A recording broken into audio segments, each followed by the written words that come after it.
We are back with another stop on our fall 2024 trip to Kansas City, both of them. This video finds us in Kansas City, Missouri, at the National World War I Museum. This is the United States' official museum about the Great War. It was the war to end all wars. For a few years, anyway. We are going to show you just a few highlights that can be seen at this museum. And stay tuned towards the end as we will take you up the Liberty Memorial Tower and show you some awesome views of Kansas City. I was very interested in going to this museum just because I feel like I know a lot about World War II and Vietnam and the more recent wars that have taken place in my lifetime. And I learned a lot in school about the American Revolutionary War and the Civil War. But for some reason, I felt like I just didn't know as much about World War I. I knew there were tensions in Europe, and the assassination of Archduke Franz Ferdinand of Austria ignited those tensions into war, and then both sides gathered up friendly nations as backup, leading to the major powers in Europe facing off in battles not just in Europe, but also some took place in the Middle East and Africa as well. And I know America tried successfully to stay out of the war for a few years. But after Germany sunk some civilian ships that were carrying American passengers and tried to convince Mexico to attack the United States, the US became convinced that they should join in the war after all. And I knew that the war involved a lot of trench warfare. But that was about all I knew about it. So I was looking forward to learning more at this museum. As you enter, you walk over a glass bridge over a field of poppies, a flower that is associated with the war because of the poppies that grew in France along the battlefields and among the graves of soldiers. There were interesting exhibits about trench warfare, which was used along the Western Front in France and Belgium, as armies dug long ditches as a defense against the artillery of their opponents. Due to the unsanitary and wet conditions of these trenches, disease spread quickly. Soldiers in trenches also often experienced PTSD, although it was known as shell shock at the time. Trench warfare and the conditions caused by it are considered some of the major causes of the 15 to 22 million military deaths that took place in this war, making World War I one of the deadliest wars in history.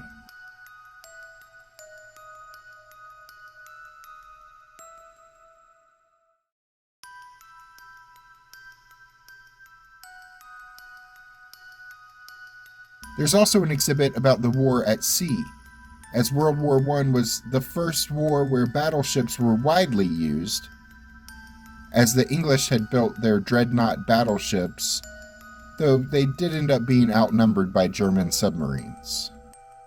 World War I took place just a few years after the invention of airplanes, and they were already used for military purposes by the time the war began, though they were mostly used for reconnaissance missions at first. As the war went on, both sides began arming their pilots to shoot down other planes and to bomb both military and civilian targets. The countries involved engaged all their resources, including all of their citizens, to play a role in winning the war. The United States stayed out of the war for most of the first 3 years that it lasted, before finally being coaxed into it as a result of Germany provoking them in a number of different ways.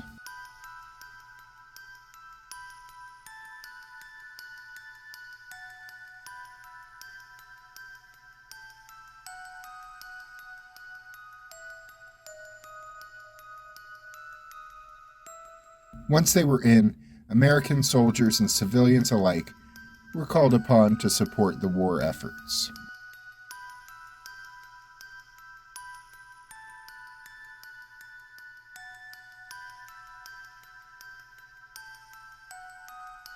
While most who served in harm's way were men, women did play a role in the war as well.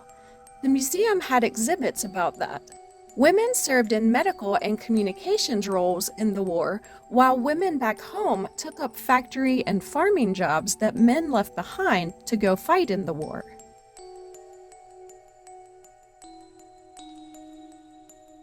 Another cool exhibit was a display of used shell casings from the war that soldiers and locals made into artwork, such as vases and lamps and sculptures, and which many soldiers then purchased to take home as souvenirs.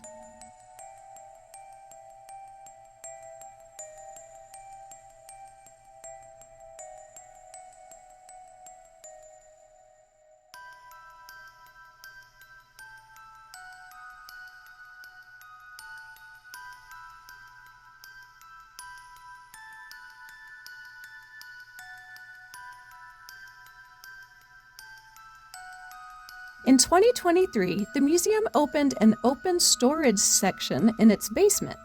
With a collection of over 350,000 pieces, the World War I museum has far more artifacts than it could ever display. This new space allows them to rotate the artifacts that are not currently part of one of the main displays, so that visitors get to see more of the collection. At the time we visited, we saw medical tools used in the war on display,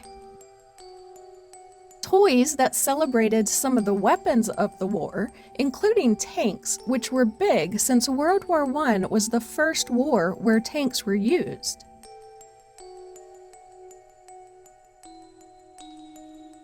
There were weapons and field telephones and a lot of other artifacts that were used in the war on display here.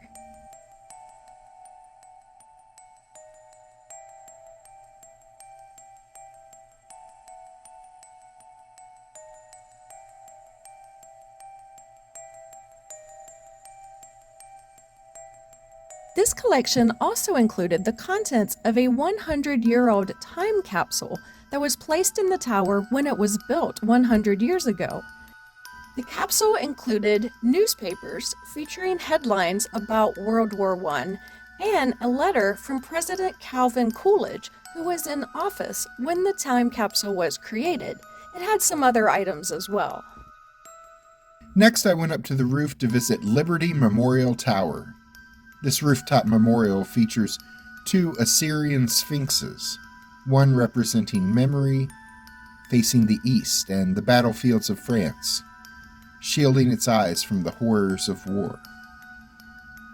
The other sphinx represents the future, facing the west and shielding its eyes from the unknown events that lie ahead. There are a couple of museum galleries up there by the tower as well to check out. These are the original museum spaces that opened with the tower in 1926. The main museum spaces today were built under the original tower and memorial and opened in 2006. Near the top of the 217-foot tower, there are 4 guardian spirits carved into the tower, each named after a different virtue: honor, courage, patriotism, and sacrifice. I was warned when I went up the tower that it was wasp mating season, and apparently the top of the tower is a popular meetup spot for Kansas City's wasp population. I dodged the wasps and got to see some awesome views of Kansas City, Missouri.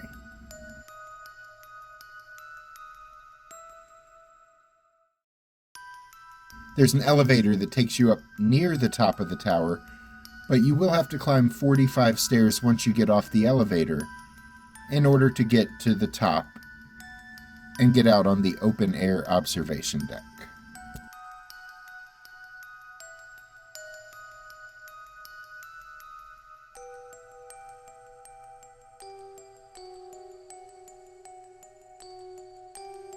This was a very interesting museum, and this video just barely scratches the surface of all the things that you will be able to take in when you visit. General admission is $19.50 per adult, though there are discounts for seniors, veterans and active duty military, and kids 15 and under. There are some virtual reality experiences that are an extra fee, And going up to the top of the tower is also an extra fee, though it is closed from now through June 2025 for maintenance and cleaning. If you enjoyed this video, here are some links to other places you might want to check out. And be sure to subscribe so we can see you the next time we're traveling through history.